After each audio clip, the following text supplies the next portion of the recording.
Ministerio TIC.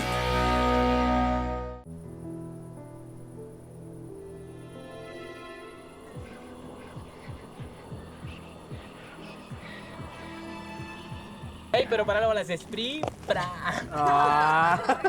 Tan chistoso. Pero hablando de chistes de verdad, Juanse tiene unos chistes buenísimos. Por ejemplo, el de la vez pasada, donde dejó a su jefe encerrado. Ese es buenísimo. ¿Quiere que lo cuente? Hágale, Juanse, Juanse, Juanse, Juanse, Juanse, Juanse. Juanse, Juanse, Juanse. Pero lo que quiere es que le tetenga a sus amigos y ya. ¡Qué agresividad! Papi, usted de verdad, usted es el alma de la fiesta. Mira, ahí donde Juanse es jiji, para aquí, para allá. En serio.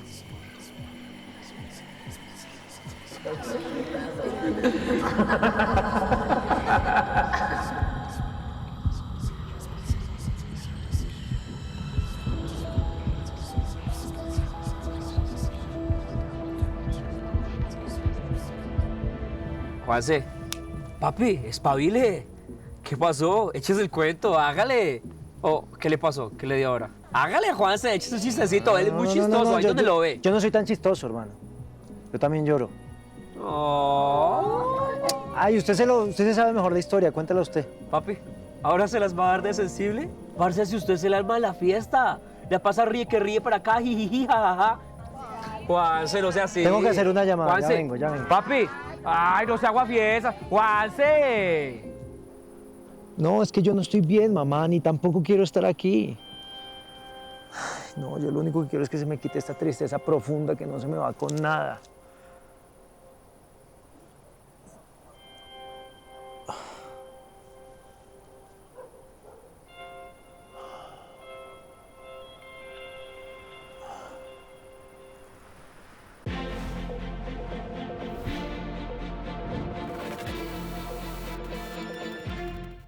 Vivimos en un mundo que no se detiene, donde las exigencias, la incertidumbre y el miedo se acumulan sin darnos cuenta. Según la Organización Mundial de la Salud, 1 de cada 8 personas vive con un trastorno de salud mental. Ansiedad, depresión, estrés no son señales de debilidad, sino advertencias del cuerpo y la mente. En Colombia, los trastornos mentales ya están entre las principales causas de incapacidad laboral. Y aunque muchos callan, las señales están ahí, en el cansancio, en la apatía, en la dificultad para seguir sonriendo. Cuidar la mente no es un lujo. Bueno, hoy en día hablamos mucho de salud mental, ¿verdad? Pero, ¿qué realmente cuenta? ¿Cuál es la información útil? Es la información que nosotros podemos aplicar, que realmente genera un cambio. Porque cuando nos educamos en este tema es que podemos llegar a ver resultados y vencer los mitos que la rodean. Quien lo vive es quien lo siente. Y quienes pasan por estas situaciones realmente no tienen el mismo bienestar que todos nosotros. Por eso es que es importante tener más empatía y sobre todo hablarnos con más amor, no ser tan duros con nosotros mismos. No podemos ser nuestros propios verdugos. El círculo de apoyo es vital. Tenemos que entregar y acobijar a estas personas. Según la Organización Panamericana de la Salud, cuando hablamos de salud mental, incluimos trastornos mentales, discapacidades psicosociales y otros estados que generan mucha angustia, que nos impiden funcionar bien o que nos llevan a hacernos daño. Y es que de salud mental se habla mucho, pero ¿cómo debemos abordarla realmente? ¿Qué características tiene? Pues para cuidarnos, lo que sí tenemos que hacer es escuchar a los expertos. La salud mental suele ser entendida como simplemente la ausencia de un trastorno mental. Sin embargo, es importante entender que es mucho más que eso. Salud mental es un estado de equilibrio emocional, social y mental en el cual la persona se siente cómoda día a día resolviendo y enfrentando las diferentes situaciones que puede traer. Esto implica también que tiene buen relacionamiento, buena regulación emocional y que puede resolver las problemáticas que vienen con todos los días. Podemos entender la salud mental más allá de un diagnóstico específico, justamente si tenemos en cuenta esta definición. Cuando vemos que no es únicamente la ausencia de una enfermedad, sino que es un continuo en el cual yo puedo sentirme bien, pero ir transitando en este continuo en el que a veces tengo algunos síntomas de malestar emocional o mental hasta que ya llego a una enfermedad mental severa.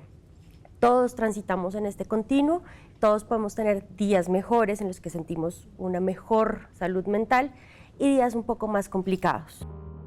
La salud mental no significa estar feliz todo el tiempo. También implica aceptar que sentir tristeza, enojo o miedo es parte de estar vivos. El problema comienza cuando una emoción no se va, cuando pasan los días y el cuerpo o la mente ya no pueden con lo que sienten. La salud mental es equilibrio, es poder reconocer lo que sentimos, hablarlo y seguir adelante sin quedarnos atrapados. Porque cuidar la mente no es evitar sentir, es aprender a entender lo que sentimos.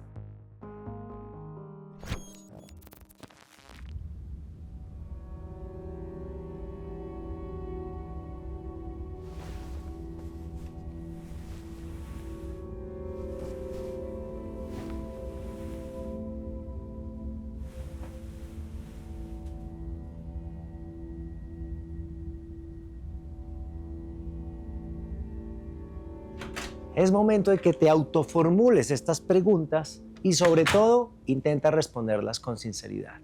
Aquí van. De pronto has perdido el interés en cosas que te gustaban y ya no sientes placer como antes con las mismas. ¿Te cuesta concentrarte? ¿De pronto sientes culpa sin alguna razón? ¿O te falta la esperanza? ¿No puedes dormir bien? ¿Ya comes diferente? ¿No hay interés en la comida? ¿Vives cansado todo el tiempo? Piensa. En este momento, para nadie es un secreto que la depresión se puede esconder detrás de una gran sonrisa o una personalidad desparpajada. Por eso es crucial que busques ayuda profesional, porque estos sentimientos pasan de ser algo del momento a volverse parte de tu día a día, algo que se normaliza y no debe ser así, porque esto afecta a tu vida, tus relaciones y todo tu mundo. La Organización Mundial de la Salud nos dice que 332 millones de personas en el mundo viven con depresión. Y lo más duro de esto es que más del 75% de las personas en países con menos recursos no reciben ningún tratamiento. Solo espera un momento, porque no significa que cada vez que estemos tristes estamos en depresión. ¿O sí? ¿Cómo hacemos para que la depresión no tome el control de nuestra vida? ¿Y qué le pasa a nuestro cuerpo cuando llega? Es importante que escuchemos a los expertos. Bueno, la depresión incluye una serie de cambios o de desbalances neuroquímicos. Cuando hablamos de neuroquímicos hablamos de las sustancias químicas que producen las neuronas. Hay un desbalance entre 4 neurotransmisores básicos, que son la serotonina, la dopamina, la noradrenalina y en una menor medida, pero también muy importante, la acetilcolina. Y lo que empieza a ocurrir es que empieza a haber no solo una disminución en la biodisponibilidad o en la concentración de estas sustancias en el cerebro, sino que también empieza a haber una disfunción de los receptores a los cuales se unen esas sustancias. Esos desbalances, porque estos son sistemas que se comunican entre ellos, cuando se disregula un sistema, se van a disregular los otros. En nuestro cerebro, cada emoción es un impulso eléctrico y una gota de química. 4 neurotransmisores mantienen ese equilibrio: dopamina, acetilcolina, serotonina y noradrenalina. Cuando todos funcionan en armonía, sentimos motivación, calma, concentración, alegría. Pero cuando uno se altera, todo el sistema se desequilibra. Es como una orquesta. Si un instrumento se desafina, toda la melodía cambia. En la depresión, el cerebro pierde esa sincronía. Las conexiones se vuelven lentas, los receptores dejan de responder y los pensamientos se apagan poco a poco. Por eso, la depresión no es debilidad, es una alteración real en la química del cerebro.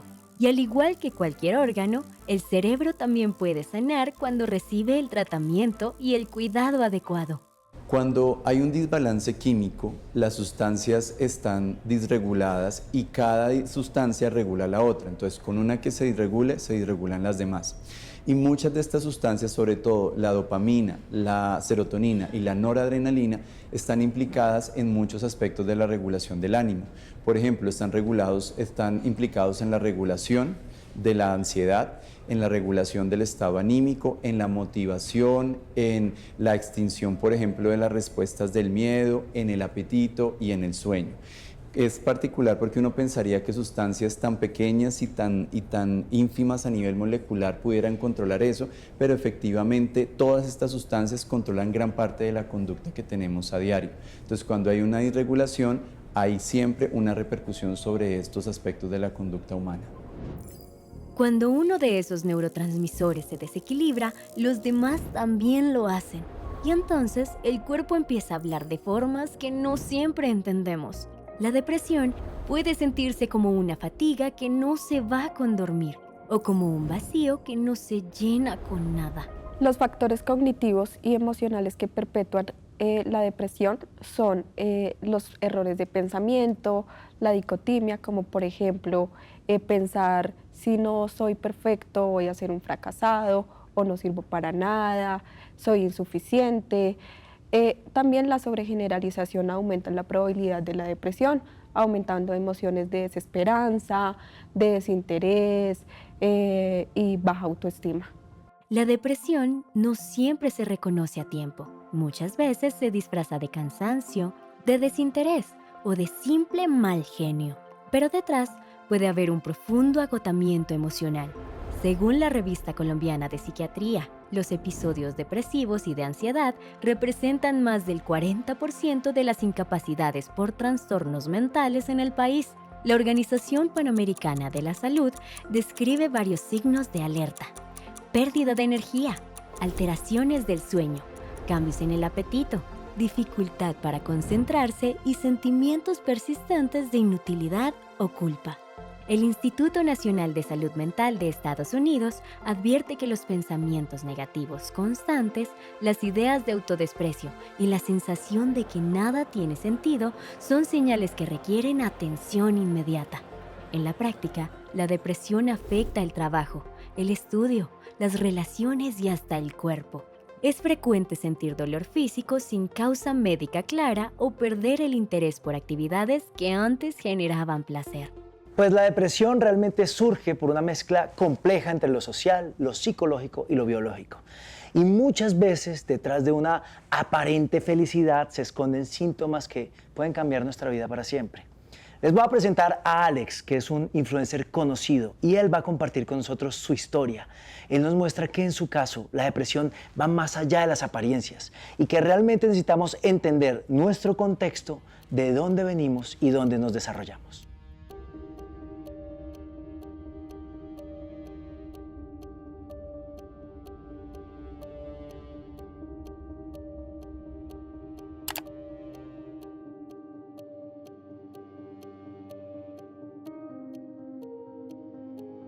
Alexander Ospina es una persona llena de alegría, llena de entusiasmo, del creer, de alcanzar metas y de siempre, aunque esté el momento más duro, tener una sonrisa en el rostro que jamás se va a ir.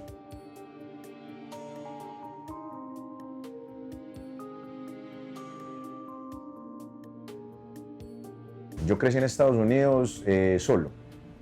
Tuve unas tías que me acogieron un tiempo mientras que yo ya cogía, digámoslo así, vuelo, porque obviamente pues por la edad, por ser tan menor, pero no fue mucho. Después de ahí comencé a vivir solo, a criarme solo. Yo vivía internado, entonces yo vivía arriba y trabajaba abajo en un restaurante.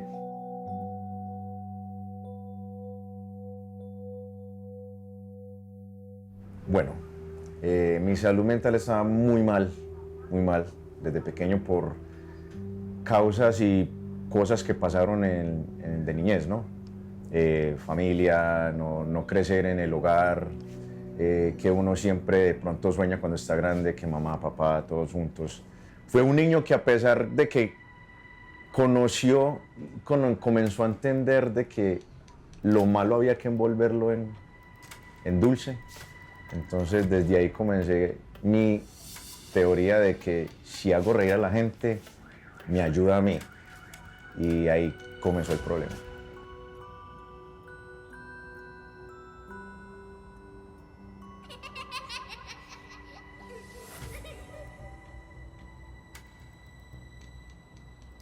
Una tía mía me crió un tiempito, que fue la que me empezó como a mostrar lo que era el hogar, el cariño, pero no fui capaz, porque como no crecí en ese entorno, para mí era muy duro mirar que no era mi entorno, o sea, no era mi familia, en cuestión de, pues, no era mi mamá, mi papá, pero mi tía se hizo a cargo de mí y me ama como un hijo. Entonces me dolía, porque yo decía, madre. Yo a veces le decía a mi primo, porque me decía, uy, parce, esa ropa tan bacana que tiene usted, que le manda a su papá, que mi papá está en Estados Unidos. Yo le decía, le cambio la ropa y todo lo que tengo por su mamá y su papá. Pero nadie entendía lo que yo decía en el momento, ¿sí me entienden? Pero mi tía sí me decía, yo lo entiendo mucho. Ay, mi hijo, yo lo quiero mucho, este es como mi hijo. Y en mi rebeldía, pues, era un niño mal de la cabeza.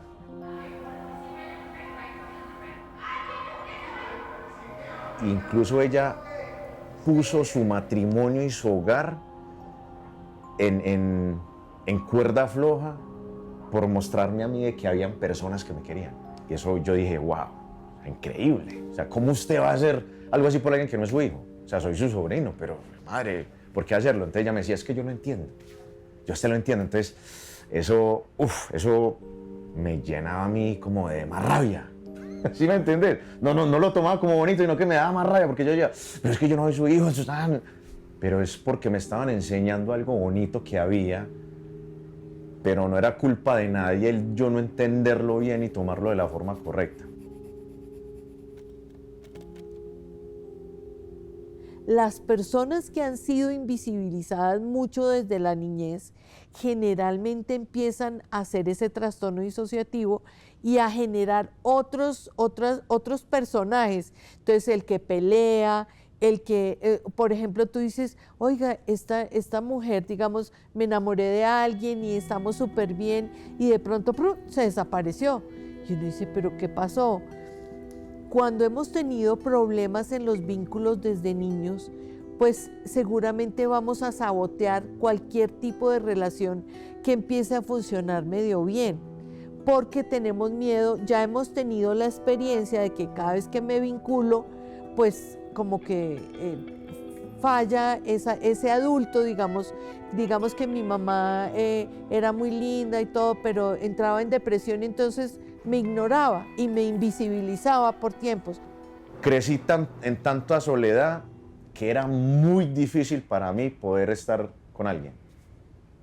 O sea, yo no era capaz de tener pareja, era muy difícil porque sentía que me estaban robando mi espacio, sentía que no sabía ni cómo tratar a una persona. Fue muy teso. Hasta que por fin, como a los 17 años, fue la primera novia que yo tuve, que fue mi primer desamor, digámoslo así. Y desde ahí fue que yo dije, el amor ni la familia es para mí. Entonces me cerré.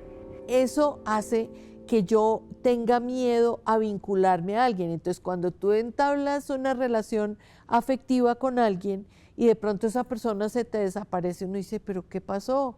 Y es precisamente porque se autosabotean, ¿cierto?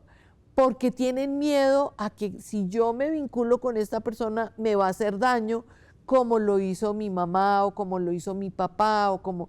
Entonces, por eso es tan importante, digamos, tener en cuenta esos dos sistemas, el sistema de vínculos y el sistema de defensa.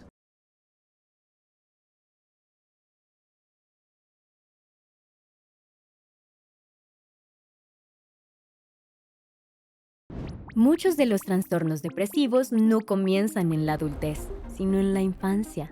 Los primeros vínculos que formamos con nuestros padres o cuidadores moldean el modo en que aprendemos a amar, a confiar y a sentirnos seguros.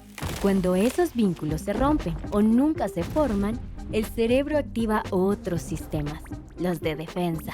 Son mecanismos invisibles que nos enseñan a protegernos del dolor, pero también nos alejan de los demás. Así, algunas personas crecen aprendiendo a no depender, a no mostrar lo que sienten, a no pedir ayuda. Y esos vacíos que alguna vez fueron formas de sobrevivir se convierten con el tiempo en silencios emocionales. La depresión muchas veces nace ahí, en una historia que no se contó, en una caricia que no llegó, en un amor que no se sintió suficiente. Es fundamental que detectes las señales de depresión a tiempo para que puedas buscar ayuda de un profesional cuanto antes. Porque si dejas que avance, lentamente se puede ir convirtiendo en un monstruo hasta que llegan los pensamientos suicidas. Por eso, trátala a tiempo, trátala adecuadamente. Porque si lo haces, puedes evitar que la angustia y la desesperanza crezcan. Cada año, más de 700.000 personas en el mundo mueren por suicidio, según la Organización Mundial de la Salud. En Colombia, entre enero y julio de 2024, se registraron 1.677 muertes por suicidio, de acuerdo con datos oficiales de medicina legal citados por la Universidad de La Sabana. Pero detrás de cada cifra hay historias de dolor, de soledad y desesperanza. Cuando una depresión no se trata, puede llevar al suicidio. Además, la Organización Panamericana de la Salud estima que por cada suicidio consumado ocurren múltiples intentos previos. Anderson y su mamá nos van a mostrar cómo la depresión puede llevar a pensar en el suicidio. Aquí el acompañamiento y el apoyo de quienes nos rodean, nos aman y amamos es fundamental para crear espacios de mayor bienestar.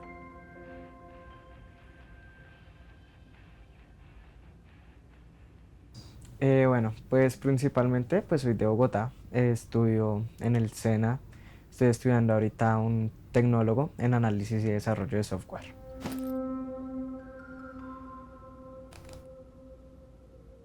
A mí me hacía feliz la música, salir, compartir en familia y pues en general viajar con mi papá. Mi relación con mi familia era muy cercana. Era demasiado cercana, éramos, por decirlo de alguna manera, felices. Él es muy abierto a las personas, él es muy colaborador, cuando puede ayudar siempre está ahí. Creo que es muy dado a la gente.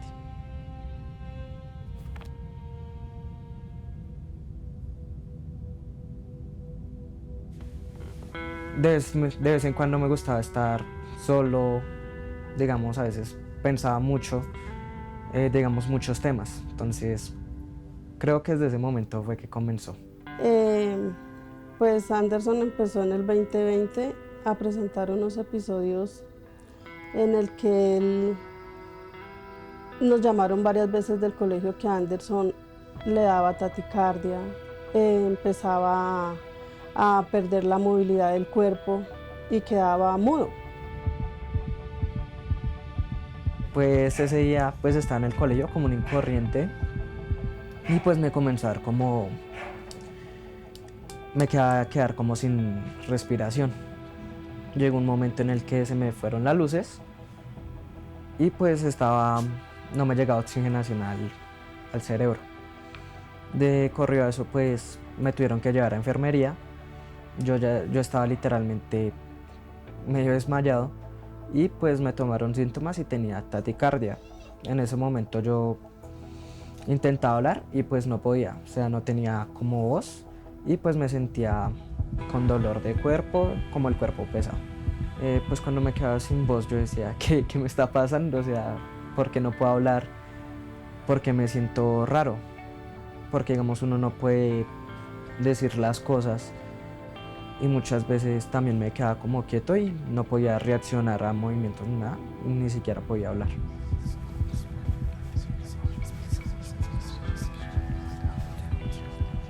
Él llegó a aislarse mucho de la gente. A aislarse mucho, llegaba gente acá al apartamento y él se metía en la pieza y no hablaba, no le gustaba hablar con nadie y no comía.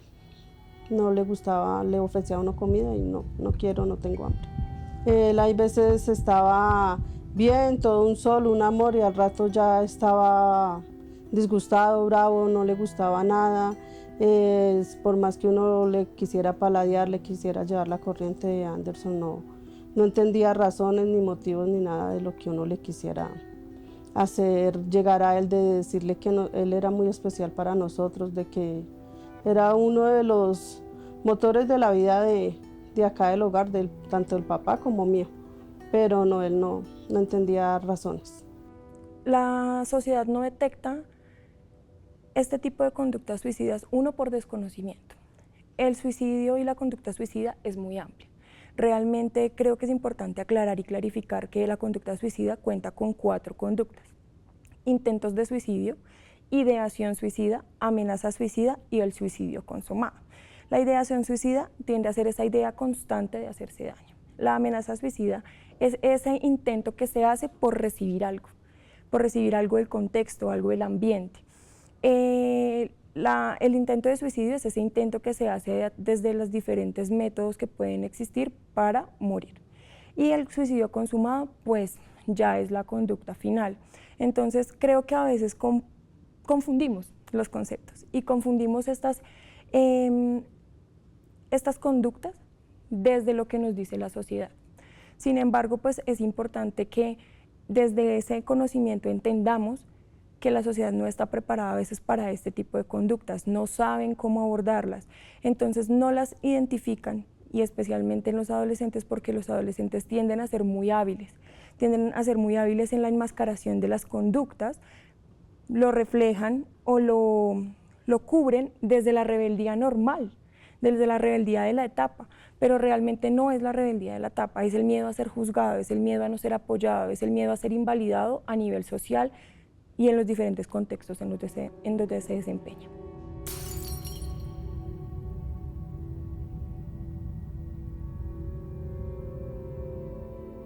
Llegó un momento en el que ya no quería vivir, que intenté quitarme la vida. Ese día, pues como todo estaba mal y yo ya no le veía sentido a la vida.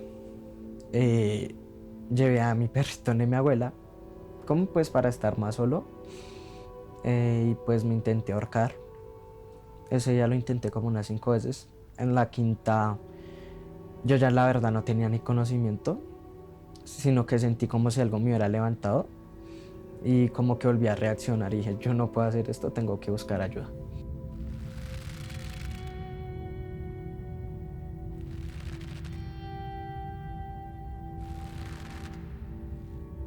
No, lo que me llevó a tomar eso fue un día, mucho después, como una semana o 2 semanas, porque uno pues sigue por lo mismo, que yo me puse a llorar en mi cuarto, hacía cartas de las personas, de mis compañeros, que decía, lo hice por ustedes, por ser malas personas conmigo. Si fuera por mí los mataría, porque yo decía eso, yo decía, yo los voy a matar. Y pues ese día pues comencé a entrar como en shock, o sea, estaba bloqueado y solo decía, ya no puedo más, ya no puedo más. En ese momento llega mi tío y pues me ve y pues cogen las notas y pues ahí estaba todo y pues mi familia me buscó ayuda psicológica. No, yo sentía que se me acababa el mundo, que se me acababa todo, porque era el siempre tener como ese dolor de que yo salía a trabajar y que llegara y mi hijo ya no estuviera.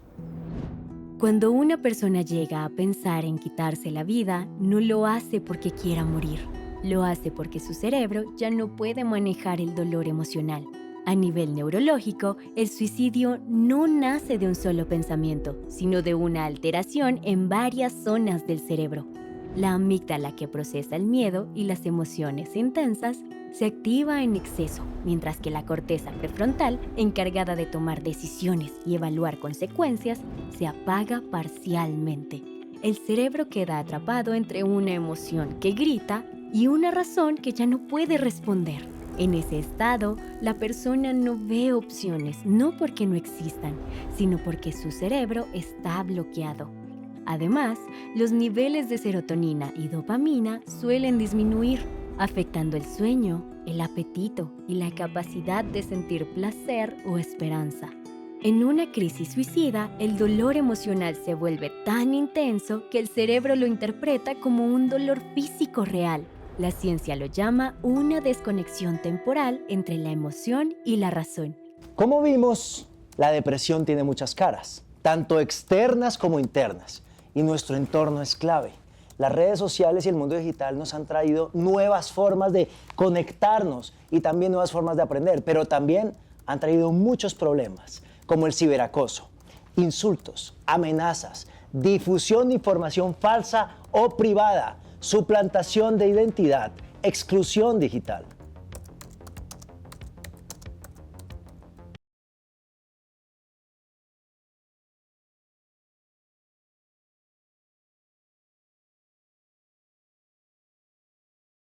En 2018 inicié mi carrera como cantante, digámoslo así. Todo estuvo bien hasta que en el año 2021 comencé a ser víctima de acoso, de bullying, de hostigamiento, no sé cómo le quieran llamar. Al final resultó ser un caso de hostigamiento de una o más personas que durante todo este tiempo comenzaron a hostigarme o a molestarme en redes sociales porque cantaba mal, porque cantaba horrible, porque mi música era tal cosa. Comenzaron a hacer comentarios para denigrarme a mí como persona, como profesional, como cantante, por mi aspecto físico.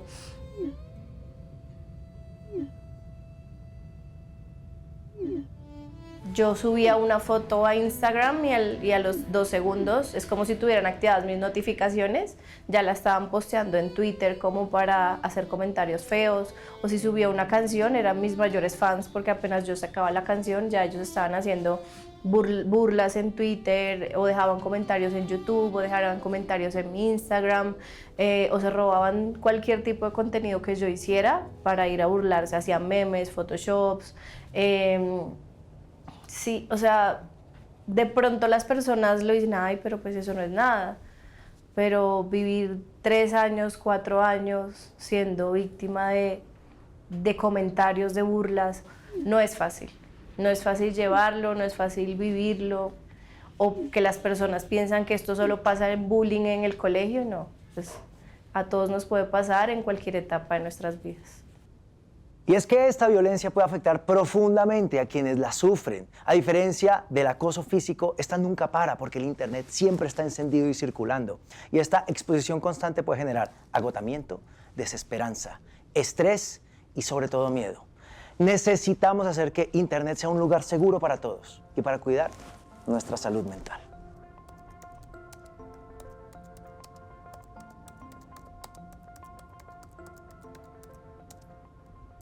Inicialmente, uno de los efectos psicológicos específicos que se pueden identificar es los sentimientos de vergüenza y de culpa, precisamente porque el ciberacoso genera un daño emocional frente al hecho de sentir culpa frente a contenidos que se han podido subir, frente al hecho de exponerse en redes sociales.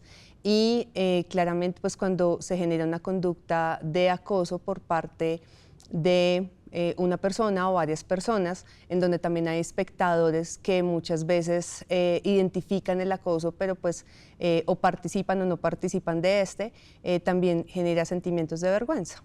Puede generar muchas veces síntomas de ansiedad, síntomas de depresión, miedo al exponerse públicamente nuevamente. El año pasado esta persona comenzó a etiquetar a las marcas que me buscaban para hacer videos. Entonces, @fulano de tal, esta vieja actúa asqueroso, ese tipo de comentarios y cosas de pronto más pesadas. Literal, muchas marcas dejaron de buscarme para hacer ese tipo de videos UGC, que bueno, es como el contenido que uno genera, no para mi perfil, sino para el de la marca. Entonces dejé de percibir un ingreso, yo dije, bueno, pues no pasa nada, de algún lado llegará ese ingreso adicional porque yo tengo mi trabajo. Pero sí me afectó mucho cuando él empezó a radicar PQRs en mi trabajo. Entonces me dijeron, ve, yo ya les había contado de la situación, todo empezó también en Twitter, empezaron a etiquetar a mi trabajo, fulana de tal, no sé qué tal cosa, bueno, en fin. Y yo ese día que vi el primer tweet me puse a llorar en la oficina, entonces claro, todo el mundo, ¿qué te pasa? Bajé a recursos humanos, me dijo, no, no te preocupes, nosotros te apoyamos, pero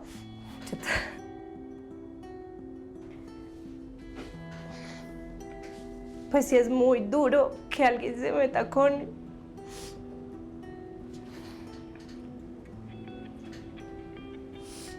tu trabajo, con lo que amas, con lo que te gusta, con lo que te da para vivir, ¿sabes? Sentí un alivio porque en mi oficina siempre me han apoyado, pero pues es duro que alguien quiera quitarte las cosas que te motivan o que te hacen vivir o que te hacen sentir viva. Entonces eso es muy duro.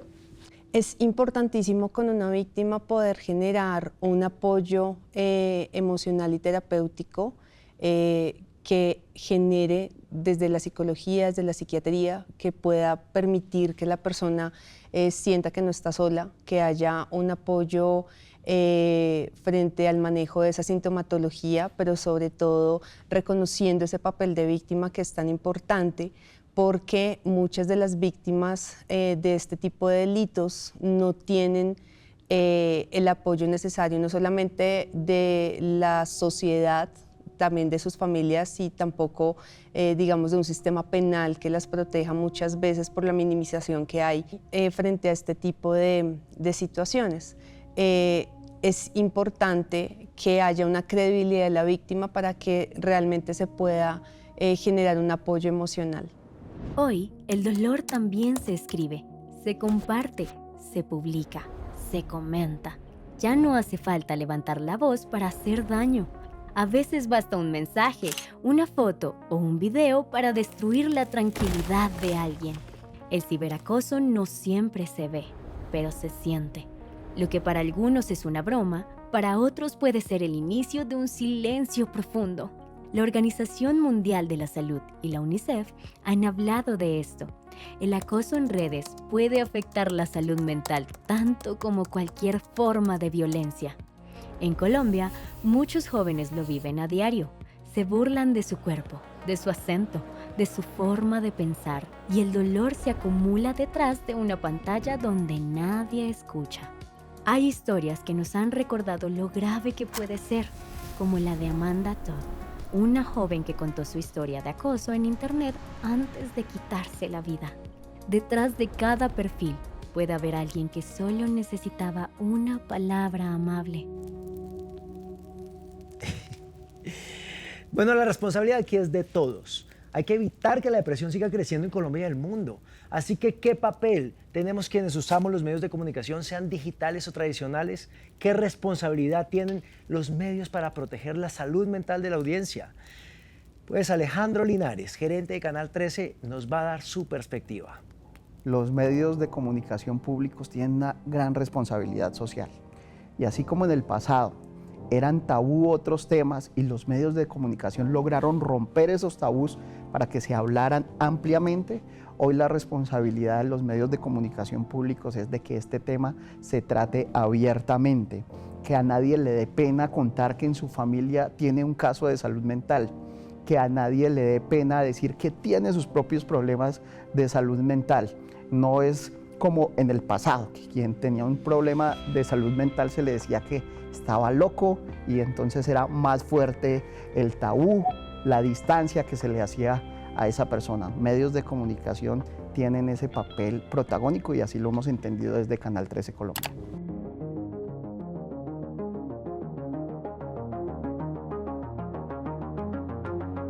Los medios comerciales o medios privados buscan grandes audiencias y buscan algún tipo de beneficio económico. Los medios públicos están construidos para prestar un servicio a la comunidad, un servicio social. No es tanto los números, las finanzas, las audiencias, sino somos quienes más tenemos la responsabilidad de llegar allí a cada uno de los territorios, a cada una de las familias, con un mensaje en particular. Y el de la salud mental, es uno que tiene que hacerse muy visible.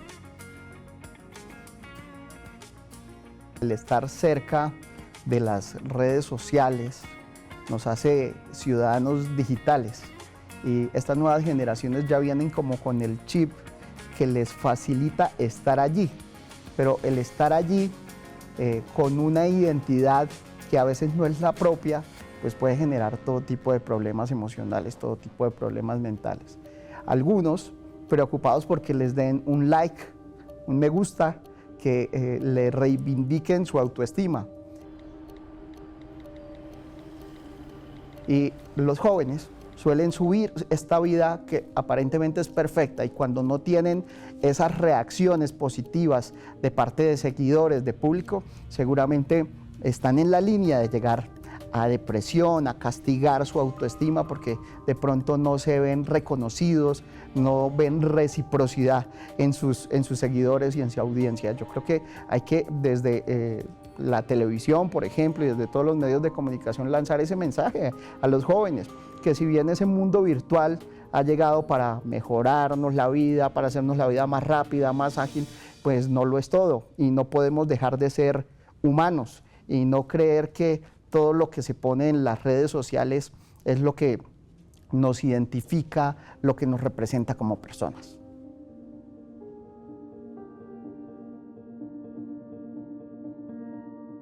Las universidades y los colegios son fundamentales en el cuidado de nuestra salud mental, porque son espacios donde crecemos, compartimos, hacemos amigos y nos proyectamos hacia el futuro.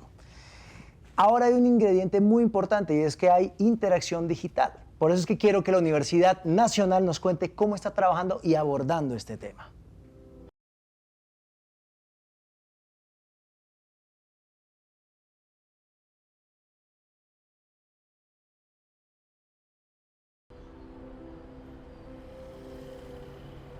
El espacio terapéutico que ofrecemos a los estudiantes tiene como objetivo fundamental el poder ofrecer un espacio de encuentro en donde el estudiante pueda darse la posibilidad de hablar, de poner en palabras todo lo relacionado con su malestar y sufrimiento emocional.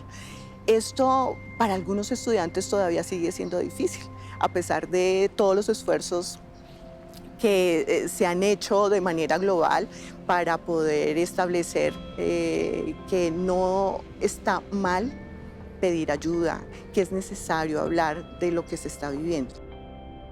Nos interesa obviamente propender por el autocuidado de los estudiantes, acompañarlos en ese proceso para que realmente puedan ser gestores de su bienestar en lo que está a su alcance, que puedan aprender a tomar las mejores decisiones, que puedan facilitar el tránsito en su vida universitaria y en su vida como seres humanos, que puedan aprender a no exponerse innecesariamente a situaciones de riesgo y que puedan actuar oportunamente, y cuando requieran ayuda, que se sientan en tranquilidad de hacerlo.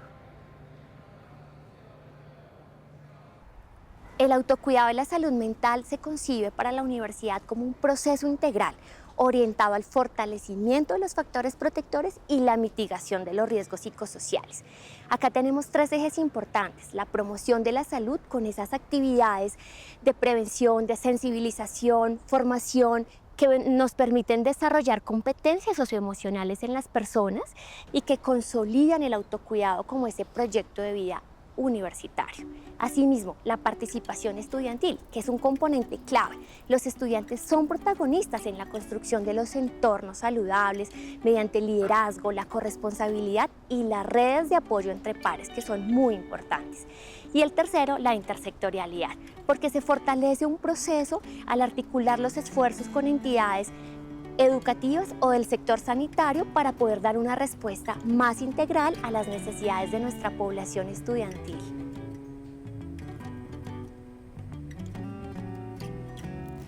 Además de cuidarnos individualmente, necesitamos acceso real al tratamiento.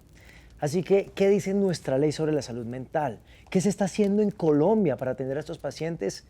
Yo sí quiero que veamos juntos qué es lo que está pasando en nuestro país con este tema. Además, también el señor presidente estará firmando el decreto de salud mental, un hito histórico para nuestro país y en donde todos los colombianos estamos siendo testigos de este momento importante. Un aplauso para todos y para todas. Bueno, el principal proyecto es la ley 2460 que se sancionó en el mes de junio por parte del presidente Gustavo Petro. Es una ley que para mí me llena de gran orgullo porque la construimos a diferentes manos con la Asociación Colombiana de Psiquiatría, con el Colegio Colombiano de Psicología, con el Colegio de Enfermería, de Trabajo Social, con diferentes organizaciones.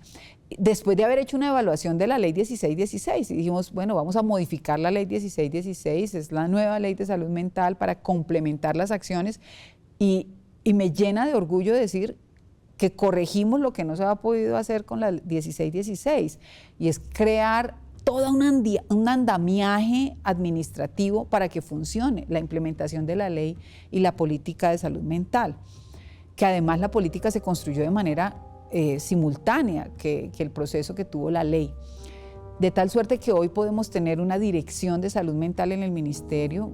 ¿Y por qué es importante? Porque tiene autonomía, porque tiene recursos, porque tiene autoridad para implementar tanto la política como la ley. Tenemos un sistema de información que se crea con la ley, información territorializada. En pleno siglo XXI, donde se utiliza la inteligencia artificial, todavía dependemos hoy de la encuesta del año 2015.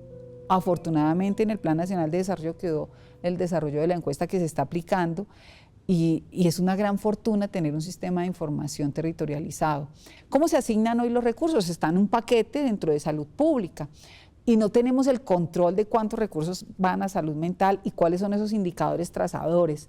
Pues vamos a tener por fin, es histórico, recursos, una subcuenta para salud mental, con indicadores trazadores que nos den cuenta de en qué se invierte, cómo se invierte y cuáles son esos resultados de impacto que van a tener esa inversión. Según la Organización Mundial de la Salud, dice que por cada $1 que se invierta en prevención, se evitan $5 en atención. Por primera vez en la historia, el país va a obtener un crédito para salud mental, $150 millones que los va a suministrar la CAF y para mí eso es fundamental porque bueno, estamos viviendo un momento histórico para la salud mental. El panorama para la salud mental comunitaria es bastante positivo porque con la nueva política pública que salió en salud mental vamos a ver que los espacios comunitarios tienden a ser el enfoque.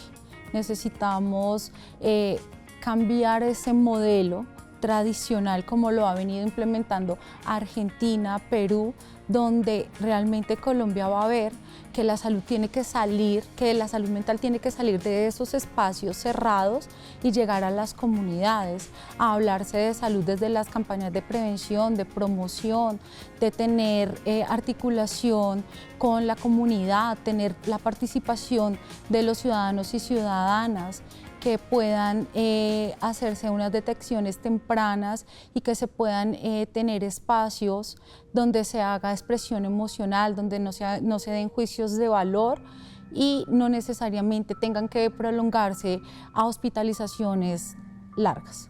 Y todo esto debe complementarse con unas buenas recomendaciones de estilo de vida. Los clínicos y los profesionales de la salud mental estamos entrenados para proveer recomendaciones sobre dieta, actividad física y sobre algunas otras estrategias como meditación y mindfulness, yoga, que logran mejorar logran apoyar tanto la psicoterapia como los medicamentos y los tratamientos médicos, y esto pues se va a ver reflejado en un conjunto de acciones que podemos ver al paciente integralmente y con ello mejorar su calidad de vida y su pronóstico en cuanto a estas situaciones de salud mental se refiere. Pues así no sepamos si nos vamos mañana o más tarde o en un minuto. La vida es linda, la vida es hermosa, es como la llamamos nosotros. Le hemos dado a la vida lo que realmente se merece. O sea, el ser feliz, el compartir, el dar ese amor. Ah, no, pero es que me pagaron mal, no importa. Usted quedó con el corazón limpio.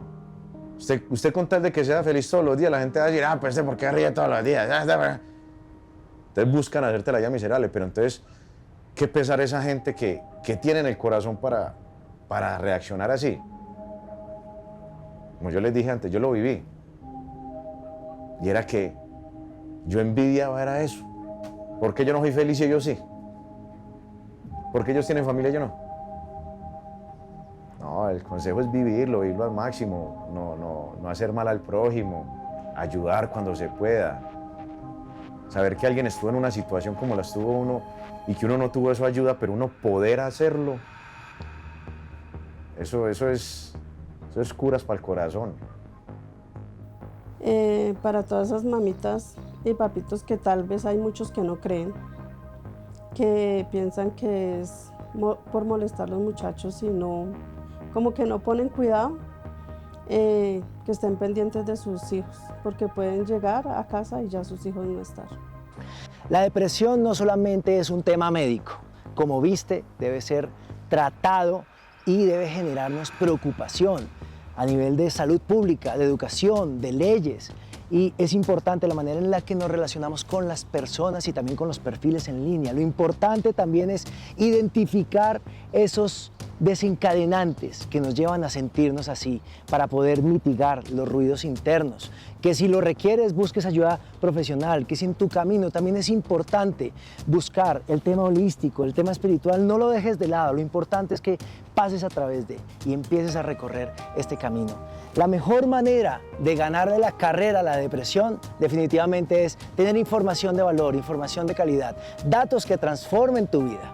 Yo soy Juanse Quintero y quiero darte gracias, de verdad gracias por regalarte este espacio para ti y trabajar en tus ruidos internos.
Ministerio TIC,